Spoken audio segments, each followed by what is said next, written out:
Romanos, capítulo 3. Nós daremos continuidade à exposição do livro de Romanos, como os irmãos sabem, todo quarto domingo do mês, pela manhã e pela noite, nós estamos Romanos. Hoje, atipicamente, pelo contexto da nossa conferência de pós-modernização reformada, nós fizemos a exposição de todo o livro de Eclesiastes, mas agora à noite a gente retoma então a exposição do livro de Romanos. Nós leremos então de onde nós paramos, irmãos. Nós poremos hoje à noite do versículo 21 ao versículo 31. Diz assim a palavra do nosso Deus, irmãos. Mas agora, sem lei, se manifestou a justiça de Deus, testemunhada pela lei e pelos profetas. Justiça de Deus mediante a fé em Jesus Cristo para todos e sobre todos os que creem, porque não há distinção, pois todos pecaram e carecem da glória de Deus, sendo justificados gratuitamente por sua graça, mediante a redenção que há em Cristo Jesus, a quem Deus propôs no seu sangue como propiciação mediante a fé, para manifestar a sua justiça, por ter Deus, na sua tolerância, deixado impunes os pecados anteriormente cometidos, tendo em vista a manifestação da sua justiça no tempo presente, para Ele mesmo ser justo e o justificador daquele que tem fé em Jesus. Onde, pois, a jactância? Foi de toda excluída. Por que lei? Das obras? Não, pelo contrário, pela lei da fé. Concluímos, pois, que o homem é justificado pela fé, independentemente das obras da lei. É, porventura, Deus somente dos judeus? Não é também dos gentios? Sim, também dos gentios, visto que Deus é um só, o qual justificará por fé o circunciso e mediante a fé o incircunciso. Anulamos, pois, a lei pela fé? Não, de maneira nenhuma. Antes, confirmamos a lei. Amém. Vamos orar, irmãos, mais uma vez. Senhor Deus, derrama graça sobre nós, Pai. Ilumina o nosso entendimento para que possamos contemplar a glória do Teu Evangelho, Senhor, nessa porção da Tua palavra. O Teu Evangelho majestoso, o Teu Evangelho glorioso. Que o Senhor nos dê força, que o Senhor nos dê graça, que o Senhor nos dê entendimento e opere em nossos corações. Nós oramos assim em nome de Jesus. Amém. Irmãos, vocês já perceberam como que o nosso coração tem um senso de justiça muito grande? Basta você caminhar um pouco ou pelas redes sociais, ou antes mesmo das redes sociais, você via um grito comum no coração de muitos, né? A tão conhecida justiça social. Nós precisamos lutar pela justiça. Mas antes da justiça social, nós temos aquela justiça individual. Aquele senso quando você se sente lesado, quando você se sente prejudicado. Qual é o impulso do nosso coração? Eu quero justiça. Eu vou procurar satisfação, eu quero justiça, eu quero que o que é justo seja resolvido, seja me dado. Eu quero justiça. O nosso coração, irmãos, possui um senso de justiça muito grande. E é porque nós não somos justos. Nós temos um senso de justiça muito aguçado, mas nós não somos justos. Agora, o que você acha que há em Deus? O Deus que é justíssimo, total e infinitamente justo. Qual é o senso de justiça que está em Deus? Que há em Deus? Ele que é chamado de justiça. Ele é o juiz justíssimo. Qual é o senso de justiça então que deve estar em Deus, irmãos? Nós vimos, queridos, desde o capítulo 1, e especialmente da metade do capítulo 1, que o apóstolo Paulo vem expondo, do versículo 18 até o capítulo 3, versículo 20, a realidade do coração do homem. Quem o homem é? Ele começa expondo os gentios, depois ele fala de um moralista, quer seja judeu, quer seja gentil, e depois ele passa a falar dos judeus, isto é, não apenas os não-judeus, os gentios, mas os judeus também estão debaixo da condenação do pecado. Eles quebraram a lei de Deus. E nós percebemos então, irmãos, que não há escapatória. Não há aquele que possa dizer, chegar diante de Deus, eu sou justo, eu mereço. As minhas obras são boas, eu obedeci a tua lei, agora me dá a paga. O apóstolo Paulo destruiu tijolo por tijolo, irmãos. Até aqui, com qualquer pretensão de jactância, de orgulho, de soberba da nossa parte. E a partir de agora, irmãos, no versículo 21, nós temos uma palavrinha de consolo. Ele termina no versículo 20, veja. Visto que ninguém será justificado diante dele, no caso, diante de Deus, por obra da lei, em razão de que pela lei vem o pleno conhecimento do pecado. E depois dele nos jogar na lama, nos jogar no chão, chega o desespero em nosso coração, com a seguinte pergunta: então como? Como é que o homem pode ser salvo? Como é que o homem pode ser justificado? Ora, se não é pelas minhas próprias obras, por minha própria força, com meu braço forte, como é que eu posso ser salvo? E aí vem uma palavrinha maravilhosa, irmãos. Mas,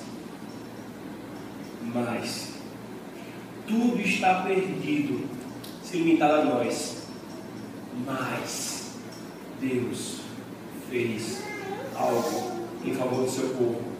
A partir de agora, então, irmãos, o apóstolo Paulo vai falar da resposta de Deus à realidade do pecado. E nós vimos isso no início, irmãos, que o Evangelho não é nada mais do que a obra de Deus, o trabalho de Deus, por meio de Deus Filho encarnado, para restaurar a honra da glória de Deus que foi maculada por causa do pecado. O Evangelho é Deus trabalhando e agindo para restaurar a honra da sua glória, irmãos. E como é que ele faz isso? O apóstolo Paulo então passa a nos falar sobre a resposta de Deus a isso de duas formas nessa perícope, irmãos. A primeira, a justiça de Deus e a manifestação dela. E a segunda, a justificação pela fé por causa da graça. Esse texto, irmãos, o apóstolo Paulo, ele, como de costume, ele vai e volta, repetindo coisas muito similares, mas desenvolvendo o raciocínio. Então nós vamos separar a exposição do texto nessa noite, não simplesmente versículo por versículo, mas vendo os temas, a temática do que o apóstolo Paulo está expondo aqui. A primeira coisa é a justiça de Deus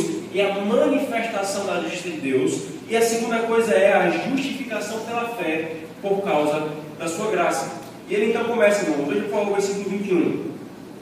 Mas agora, sem lei, se manifestou a justiça de Deus, testemunhada pela lei e pelos profetas. Mas agora, sem lei. Veja, ele acabou de falar, irmãos, no versículo 20, que ninguém será justificado por obras da lei. Ou seja, com a lei, pela obediência à lei. E agora ele introduz mais. Agora, isto é, recentemente, Deus manifestou algo que é independente da lei, independente da nossa obediência à lei moral. E ele fala o que foi que ele manifestou: a justiça de Deus. Mas não é a primeira vez, irmãos, que o apóstolo Paulo fala de justiça. Veja, por favor, aqui no versículo 17 do capítulo 1. Volte comigo, por favor.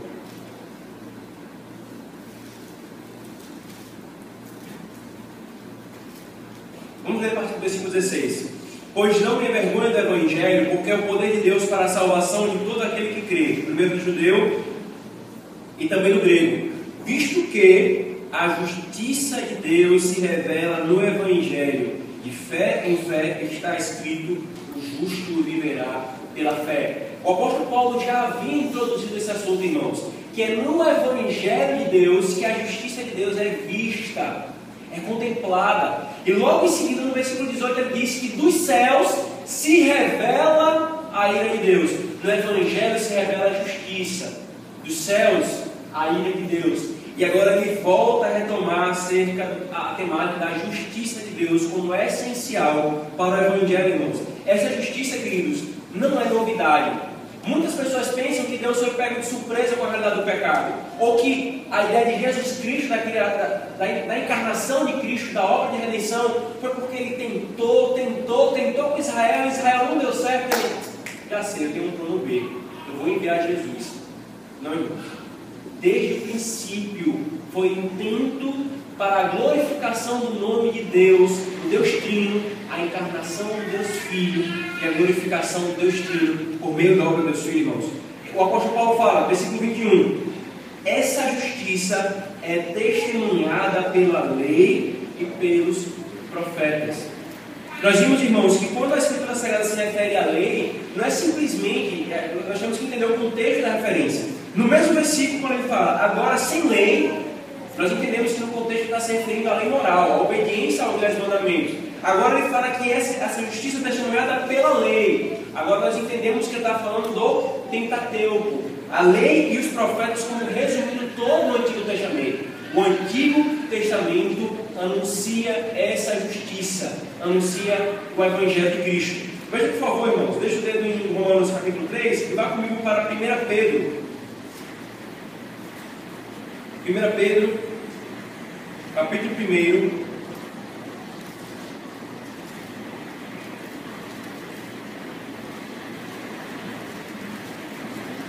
Versículo 10 ao versículo 12.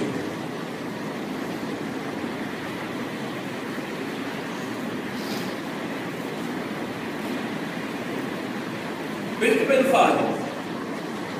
Foi a respeito desta salvação que os profetas indagaram e inquiriram, os quais profetizaram acerca da graça que a vós outros foi destinada, investigando atentamente qual a ocasião ou as circunstâncias oportunas indicadas pelo Espírito de Cristo que neles estava, ao dar de antemão testemunho sobre os sofrimentos referentes a Cristo e sobre as glórias que os seguiriam. A eles foi revelado que não para si mesmo, mas para vós outros, ministravam as coisas que agora vos foram anunciadas por aqueles que, pelo Espírito Santo enviado do céu, vos pregaram o Evangelho, coisas estas que os anjos anelam escutar. Vejam, irmãos, o apóstolo Pedro está dizendo que o Evangelho que estava sendo anunciado já foi anunciado pelos próprios profetas para a igreja no Antigo Testamento. Essa justiça, então, irmãos, o apóstolo Paulo diz, veja comigo, por favor, Romanos capítulo 3, ela se manifestou. Nós já falamos, irmãos, acerca desse texto de Romanos capítulo 1, versículo 17, quando o apóstolo Paulo fala de justiça de Deus, que na Escritura Sagrada pode ser pelo menos três coisas. Primeiro, as obras de Deus, as obras justas de Deus. Segundo, o atributo de Deus, o atributo da justiça. E terceiro, a declaração de Deus, quando Deus declara alguém justo. O apóstolo Paulo está nesse texto aqui, irmãos, intercambiando essas três coisas: o atributo, a obra de Deus e a declaração de Deus. Mas para nós entendermos o que é essa justiça de Deus, nós precisamos olhar as palavras que estão associadas a essa justiça de Deus. Veja, por favor, o versículo 24. Veja, por favor, o versículo 24. Sendo justificados gratuitamente por sua graça, mediante a redenção que há em Cristo Jesus. Então, a primeira palavra, irmãos, que está associada à justiça de Deus é a redenção.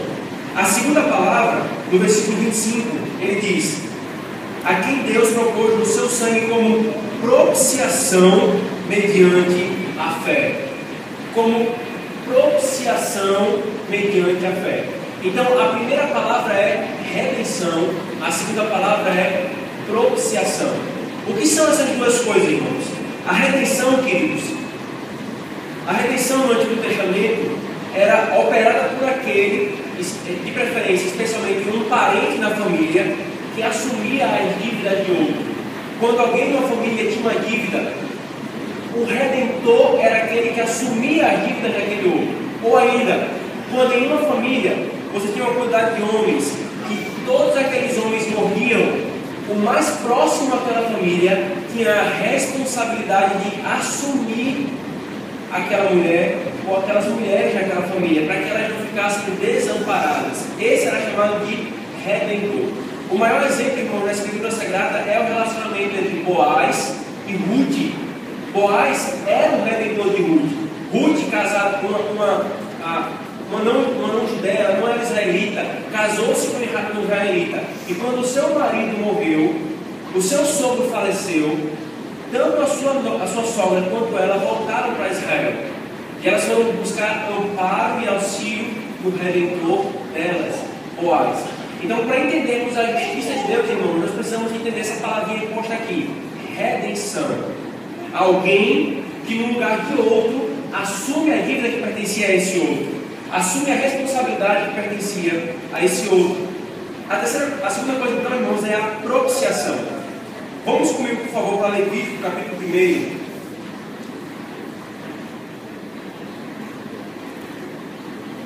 Levítico, capítulo 1.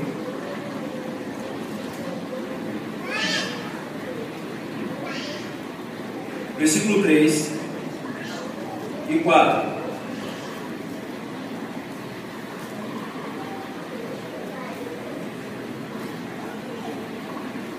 Se a sua oferta for holocausto de gado, trará macho sem defeito à porta da tenda da congregação, o trará, para que o homem seja aceito perante Deus, e porá a mão sobre a cabeça do holocausto, para que seja aceito a favor dele para a sua expiação. Para a sua expiação. Essa palavra aqui, irmãos, expiação, é a mesma para propiciação.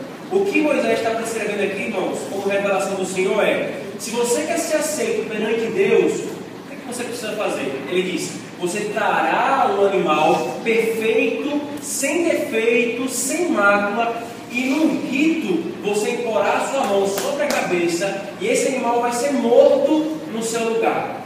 Por que isso, irmãos? Por que o Senhor prescreveu essa lei cerimonial para Israel, para Jerusalém? Para que por meio desse tipo, desse ritual, ele apontasse para o verdadeiro significado da propiciação. A propiciação, irmãos, ela envolvia aplacar a ira de Deus, se fazer aceitável a Deus por meio de um sacrifício. Só que é claro que esse sacrifício não se fazia suficiente para tornar o homem aceitável perante o Senhor. É tanto, irmãos, que o homem precisava o tempo todo sacrificar novamente, sacrificar novamente, sacrificar novamente. Mas o ponto aqui é: o animal era morto no lugar do ofertante para aplacar a ira de Deus. Para aplacar a ira de Deus. Então essas duas palavras, irmãos, associadas aqui que o apóstolo Paulo coloca, a redenção e a propiciação ou expiação, está intimamente ligado com a ideia de justiça de Deus, para que possamos então entender a justiça de Deus. Tanto a redenção quanto a propiciação são feitas em quem e por meio de quem, irmãos? Volte comigo para Romanos, por favor. Romanos capítulo 3. O Senhor fala no versículo 24 que essa redenção é mediante a redenção que há em Cristo Jesus. E ainda no versículo 25, em Cristo, ou seja, a quem Cristo propôs no seu sangue, a quem Deus propôs no seu sangue como propiciação. Tanto a redenção, irmãos, quanto a propiciação, elas estão em Cristo. Elas estão fundamentadas em Cristo. E o que é interessante, então, irmãos, é que o apóstolo fala o porquê disso. O apóstolo Paulo fala o porquê disso. Veja o versículo 22, a parte B, e o versículo 23. Para todos e sobre todos os que creem, porque não há distinção. Versículo 23. Pois todos pecaram e carecem da glória de Deus. O apóstolo Paulo, então, irmãos, explicando a justiça de Deus, relembra o que ele falou nesses 3 capítulos.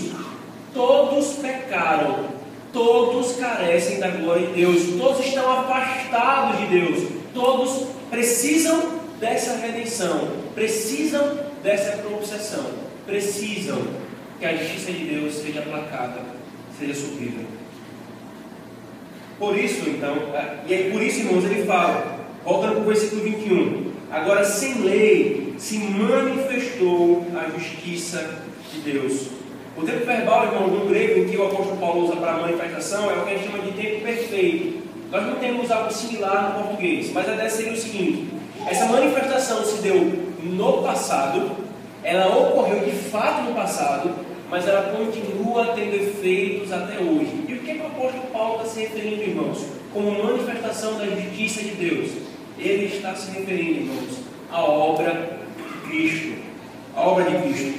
Por isso, queridos, que o Evangelho é a obra de Cristo. A justiça de Deus e a justificação não é uma ideia abstrata, irmãos. O Evangelho não é uma ideia abstrata que nós discutimos acerca do Evangelho. Não. O Evangelho é uma obra. O Evangelho é um fato. O Evangelho é uma realidade. E para que então, irmãos, foi essa manifestação? Que o apóstolo Paulo repete 3 vezes. Se você ver comigo no versículo 21, se manifestou a justiça de Deus. Versículo 25, para manifestar a sua justiça. Versículo 26, tendo em vista a manifestação da sua justiça. Então Deus manifestou, Deus manifestou, Deus manifestou. Qual é o objetivo então, irmãos, dessa manifestação dessa justiça? Versículo 24.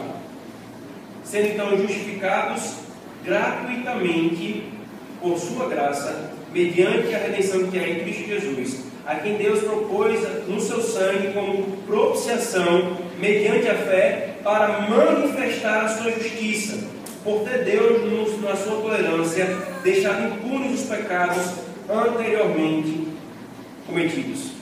O que o apóstolo Paulo está dizendo, irmãos, não é que Deus fez vista grossa para todos aqueles pecados que foram cometidos até a manifestação de Cristo. Não é esse o ponto. O que o apóstolo Paulo está dizendo é, até aqui, até a manifestação de Cristo, Deus não havia providenciado nenhuma propiciação e nenhuma redenção final, algo que de fato resolvesse o problema do pecado. Esses pecados não foram punidos como deveriam ser punidos. E quando ele foi punido? Quando os pecados foram punidos? O apóstolo Paulo fala, quando Cristo se manifestou. Em Cristo os pecados foram punidos. Versículo 25.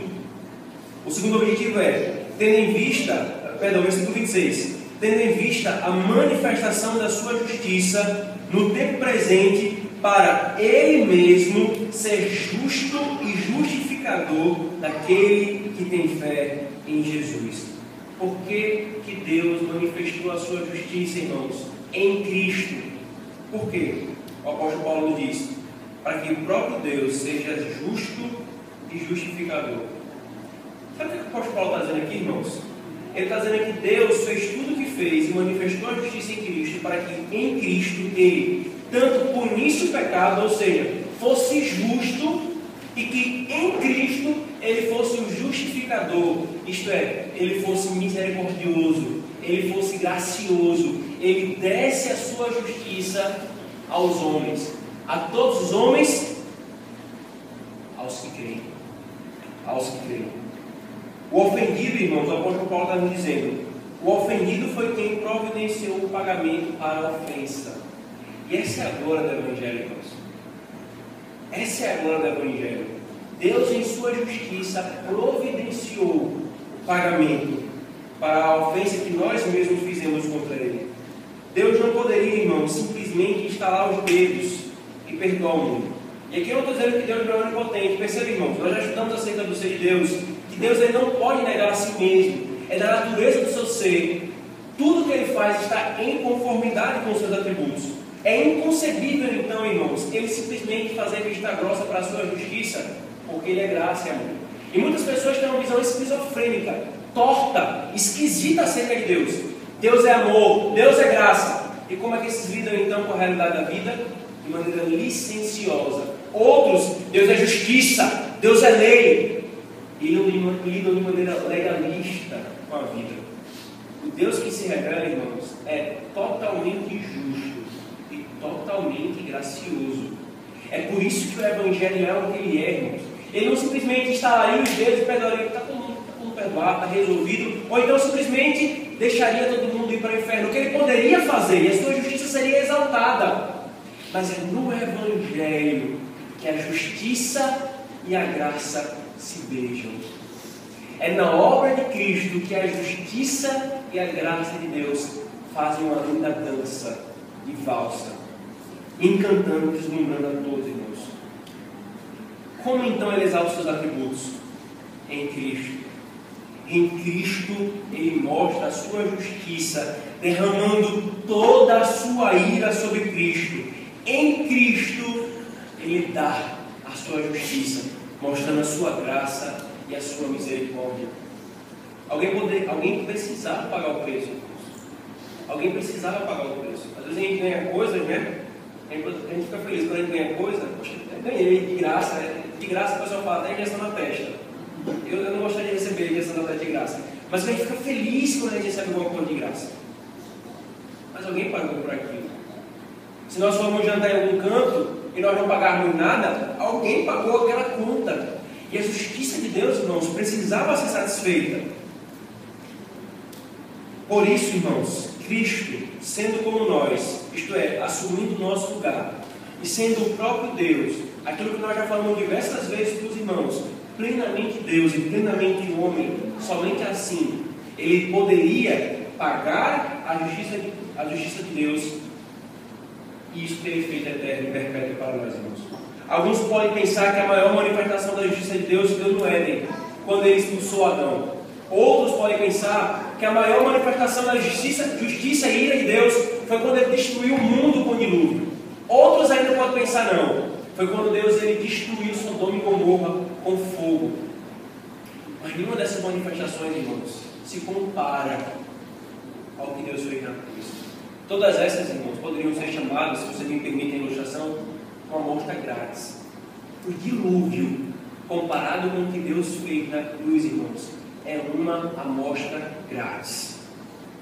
É na cruz, irmãos, que a justiça de Deus é vista de maneira plena e perfeita, irmãos. É lá que nós contemplamos isso. O mundo nunca viu nada igual, até que Deus manifestou a sua justiça em Cristo. E não é porque Cristo merecesse tal coisa, irmãos, vocês sabem disso, mas porque, como nosso substituto pactual, Ele recebeu o que nós tínhamos que receber. Ele fez o que nós não poderíamos fazer, irmãos. Quer ver todos os atributos de Deus em plena harmonia? Olhe para a cruz. Olhe para Cristo. Lá você vai ver que Deus não deixa o pecado impune, mas também que Deus concede a sua graça. É nessa manifestação, irmão, da justiça de Deus que nós encontramos a base para a nossa salvação.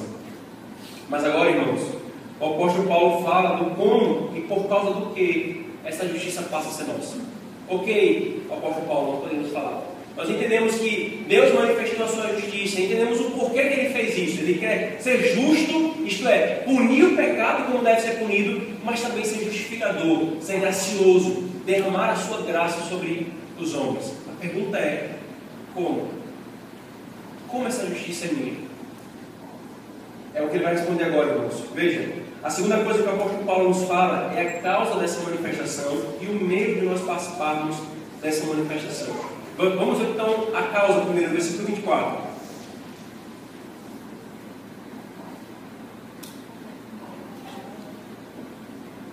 O apóstolo Paulo diz: sendo justificados gratuitamente por sua graça. Por sua graça.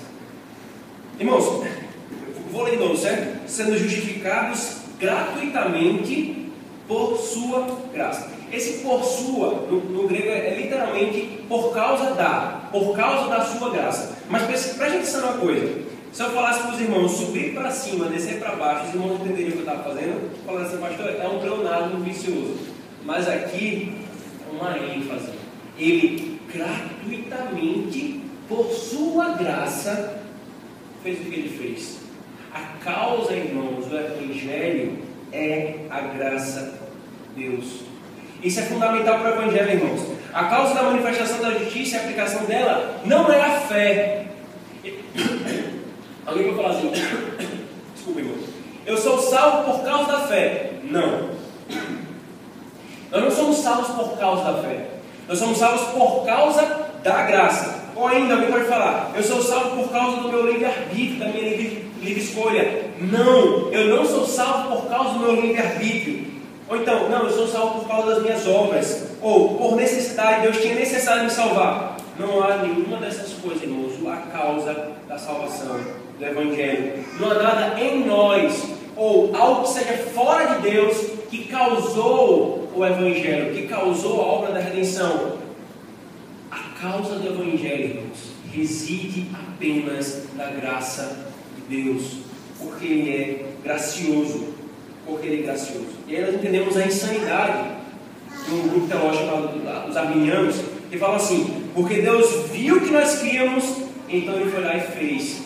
Ele nos elegeu, ou Ele operou a salvação e nos deu a salvação. Quando eu faço isso, irmão, o que eu estou falando? A causa da minha salvação foi quem? Foi a graça de Deus? Não. Foi a minha escolha. Então a causa reside em mim, e não na graça de Deus. Se nós negarmos isso, queridos, se nós negarmos que a graça de Deus é a causa do Evangelho, nós simplesmente estamos negando o Evangelho. Não há Evangelho longe da graça de Deus. A graça, então, irmãos, é o favor totalmente merecido que nós recebemos do Senhor. E essa é a ênfase em todo o Novo Testamento. Abra, por favor, queridos, Efésios capítulo 2. Por favor. Um texto certamente conhecido dos irmãos. Efésios capítulo 2, versículo 8 e 9.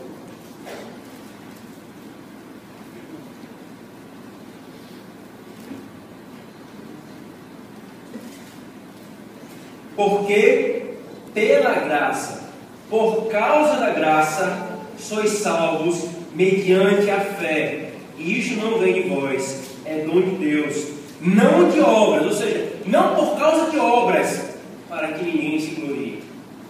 É por causa da graça e não por causa das obras. Abra, por favor, também Tito, capítulo 3. Também comigo até Tito, capítulo 3. Versículo 4 e 5. Tito 3, 4 e 5. Quando, porém, se manifestou a benignidade de Deus, nosso Salvador, e o seu amor para conosco, não por causa de justiça praticada por nós, mas segundo a sua misericórdia, Ele nos salvou mediante o lavar regenerador e renovador do Espírito Santo. Do Espírito Santo. Proponha qualquer outra coisa como a graça, como a causa do Evangelho, e nós não temos Evangelho. Nós não temos Evangelho. Qual é o meio então, irmãos? Essa é a causa da justiça de Deus ter se manifestado. Qual é o meio então que essa justiça de Deus se torna nossa? Veja, por favor, volte comigo para Romanos, versículo 22, 25, 26 a 28 e versículo 30. Em suma, toda a perícope que nós lemos. O apóstolo Paulo repete diversas vezes a mesma coisa. Versículo 22. Justiça de Deus mediante a fé. Mediante a fé. Versículo 25. A quem Deus propôs no seu sangue como propiciação mediante a fé. Versículo 26, a parte final. Ser justo e justificador daqueles que têm fé em Jesus. Onde está a coisa da jactância? Foi de toda excluída. Porque lei das obras? Não, pelo contrário, pela lei da fé. Concluímos, pois, que o homem é justificado pela fé, independente de obras da lei. Versículo 30, visto que Deus é um só, o qual justificará por fé o incircunciso e mediante a fé, por fé o circunciso e mediante a fé o incircunciso. Irmãos, quer um refrão mais claro do que esse? Qual é o meio que a justiça de Deus nos é dada? Mediante a fé. Mediante a fé. A fé, irmãos, é a firme confiança de que o que Deus fala e promete é verdadeiro. Eu não vejo a justiça de Cristo sendo posta sobre mim. Eu não vi Cristo sendo crucificado e a ira de Deus sendo derramada sobre ele. Nós não vimos isso, irmãos. Mas nós cremos no testemunho de Deus, de que Ele morreu na cruz e ressuscitou ao terceiro dia para a nossa justificação. Nós cremos no testemunho de Deus, de que ao crermos em Cristo, nós recebemos como se fosse nossa a justiça de Cristo, irmãos. A fé, queridos, é como a mão que estende para receber a justiça da parte de Deus. Mas aqui tem uma questão de tudo isso, irmãos. Antes, deixa eu explicar então uma coisa interessante. A fé é como as obras no pacto de obras. Os irmãos lembram, quando nós vimos o pacto de obras, que qual era a condição para ter o benefício do pacto de obras? A perfeita obediência. Qual é a condição para nós usufruirmos do benefício do pacto da graça? Para que nós tenhamos a justiça de Cristo. Qual é a condição? Fé. Eu preciso crer. Se eu não crer, eu não recebo a justiça de Cristo. Visto que não é por naturalidade. Nós recebemos o pecado de Adão porque nós somos filhos de Adão. Por natureza nós recebemos. Por carne nós recebemos.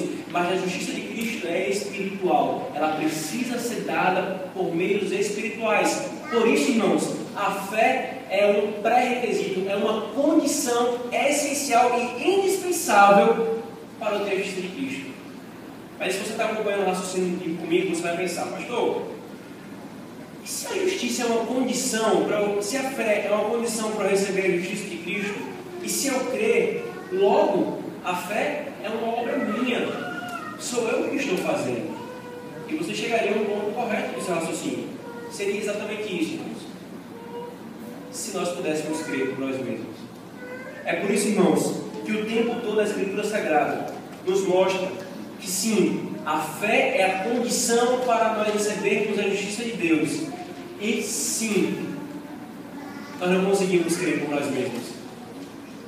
Irmãos, nós estamos tão alheios a Deus.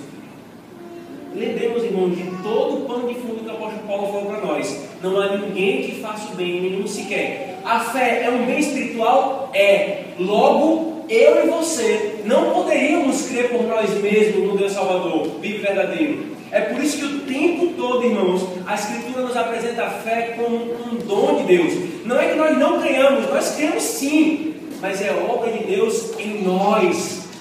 É uma dádiva de Deus. Deus que nos dá a mão, Deus é que nos levanta a mão, Deus é que põe a justiça de Cristo em nossa mão e Deus é que fecha a nossa mão. É graça, irmãos, do início ao fim. Se houvesse qualquer coisa, queridos, que fosse do nosso mérito, não, fui eu que fiz, não teria espaço para a glória nossa e jactância. É por isso que o nome disso, irmãos, é chamado de doutrinas da graça. É a graça de Deus abundando e superabundando a nossa incapacidade de nos salvar. Se você tentar jogar uma boia para alguém que está afogado, está morto, você é um tolo. Você está tentando salvar, esperando. Você joga a boia assim e fala, a pessoa está morta, certo? Está afogada. Aí você fala assim, você joga a boia e fala assim, vamos, pega a boia, pega a boia, pega a boia. A fé é exatamente pegar a boia, irmãos. Nós não conseguimos fazer isso porque o apóstolo Paulo fala que nós estamos mortos em nossos delitos e pecados. É preciso que Deus nos dê vida. É preciso que Deus nos dê a fé para que então nós possamos receber a sua graça. Pastor, eu nunca ouvi falar sobre isso. Abra, por favor, Hebreus capítulo 12, versículo 2.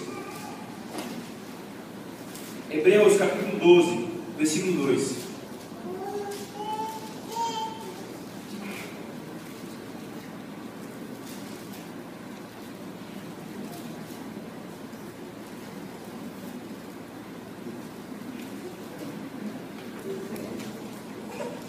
Paulo aos Hebreus diz, olhando firmemente para o autor e consumador da fé, Jesus, o qual, em troca da alegria que lhe fora proposta, o texto continua. Como é que Jesus é apresentado aqui, irmãos? Ele é o autor e o consumador da fé. O autor e consumador. Efésios capítulo 2, nós já lemos esse texto, mas vamos voltar lá agora com essa perspectiva. Efésios capítulo 2, versículo 8, por favor.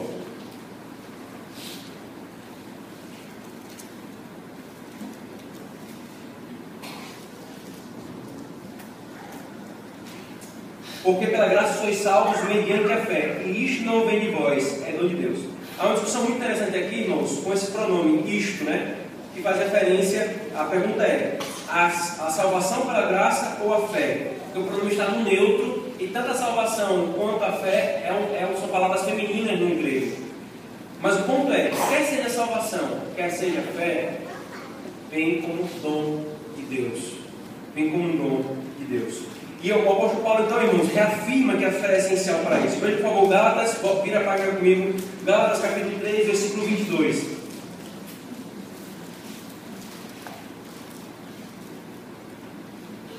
Mas a Escritura encerrou tudo sobre o pecado para que, mediante a fé em Jesus Cristo, fosse a promessa concedida aos que creem. E agora Gálatas 2,16. Sabendo, contudo, que o homem não é justificado por obras da lei, e sim mediante a fé em Cristo Jesus, também temos crido em Cristo Jesus, para que fôssemos justificados pela fé em Cristo e não por obras da lei. Pois por obras da lei ninguém será justificado. Ninguém será justificado.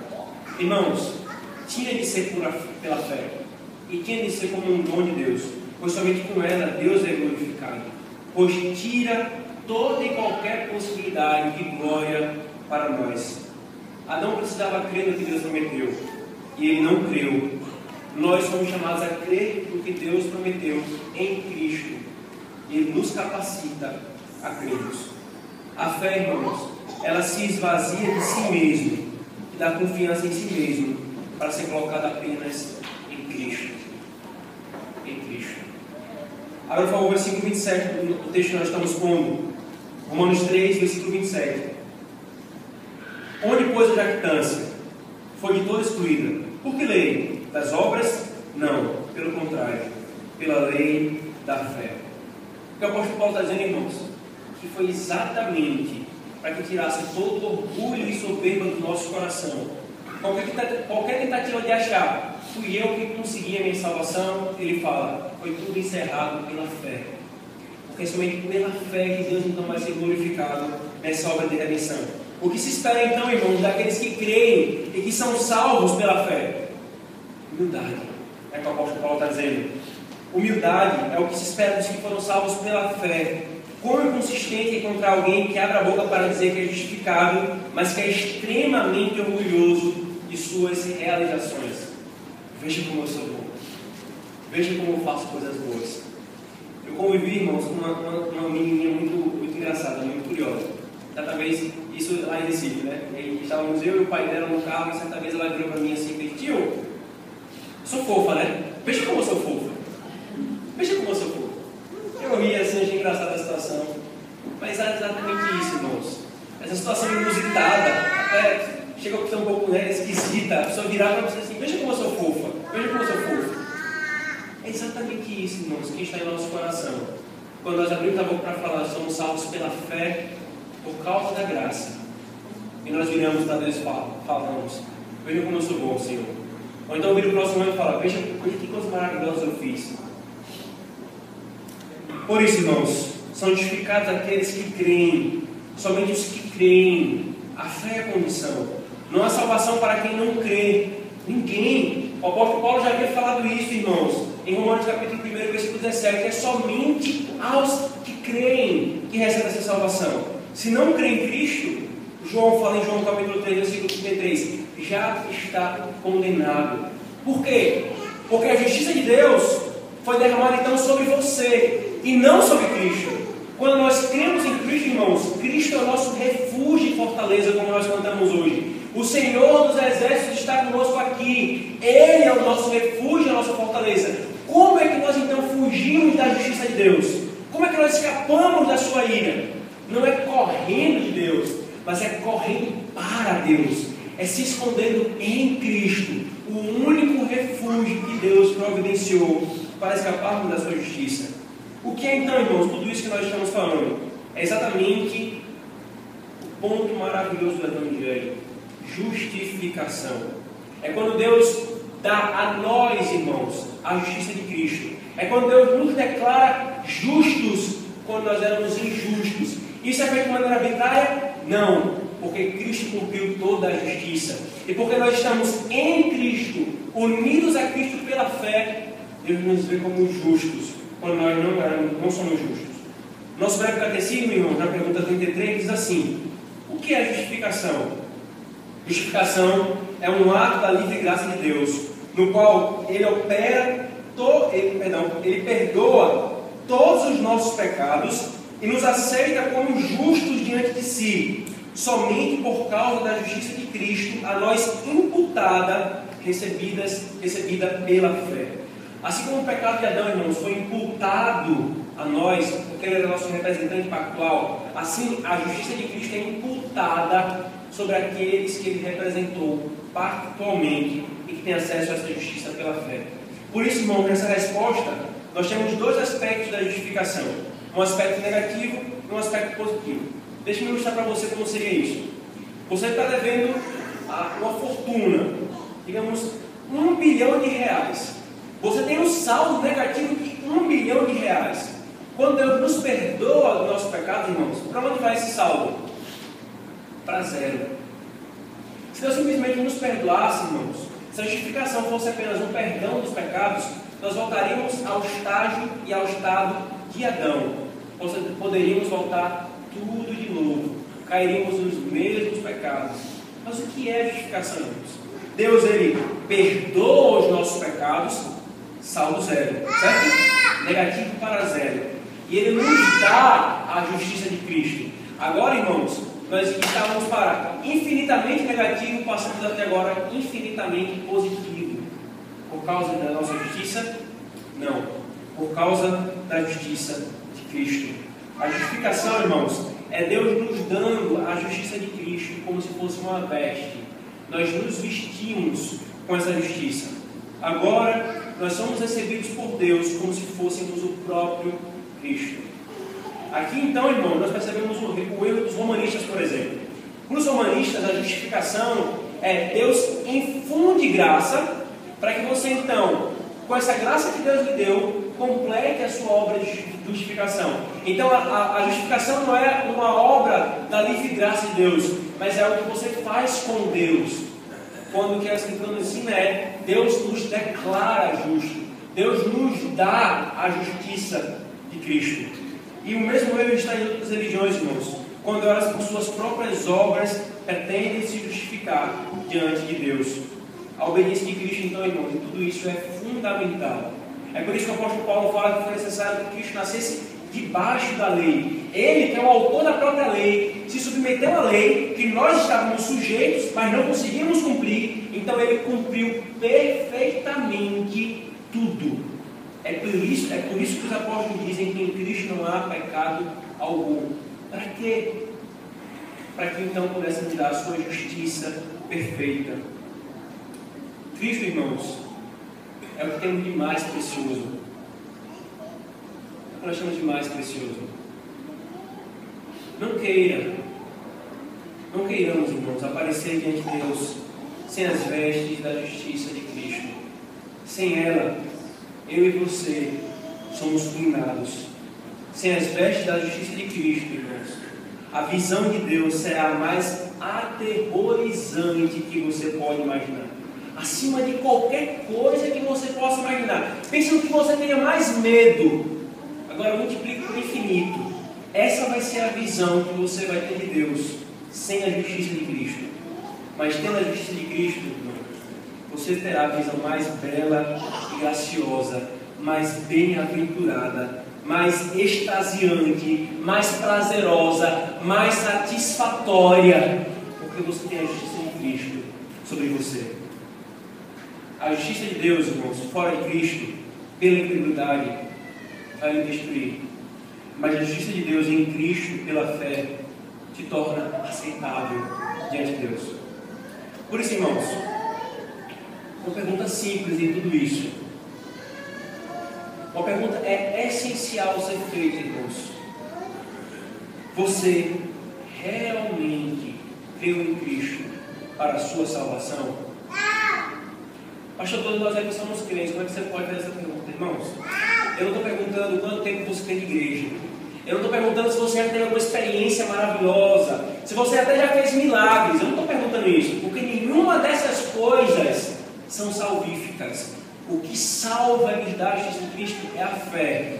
Então a pergunta é simples: você realmente creu, ou você já creu em Cristo para a sua salvação? A justiça de Cristo, irmão, é sua, ou você está tentando construir a sua própria justiça? Tal construção, irmãos, é como um castelo de cartas no meio de um furacão. Tal construção, você tentar construir a sua própria justiça, é como você construir um castelo de areia na beira da praia com a maré enchendo. Não subsiste. Não subsiste. Irmãos, nós necessitamos crer em Cristo para a nossa salvação. Cristo, todo Cristo. Você realmente crê em Cristo para a sua salvação? Essa pergunta, irmãos, é a mais importante da nossa vida.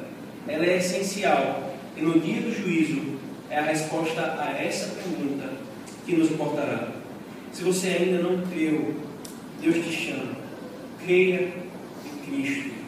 E receba hoje, da parte dele, a justiça dele como sendo sua. Como sendo sua.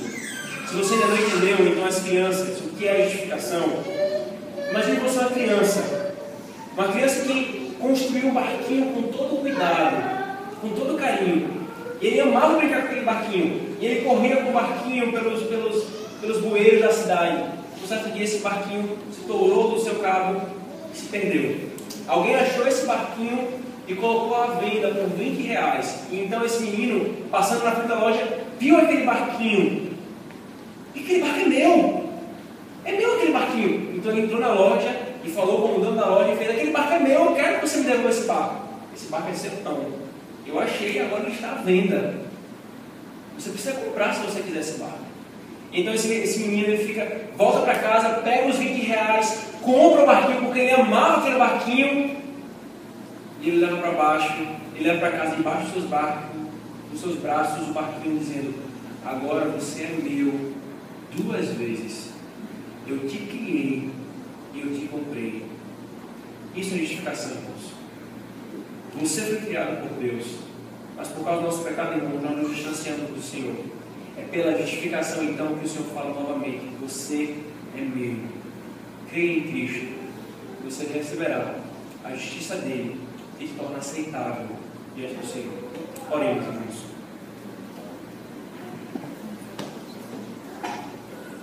Senhor Deus, exaltado seja o teu nome, Senhor.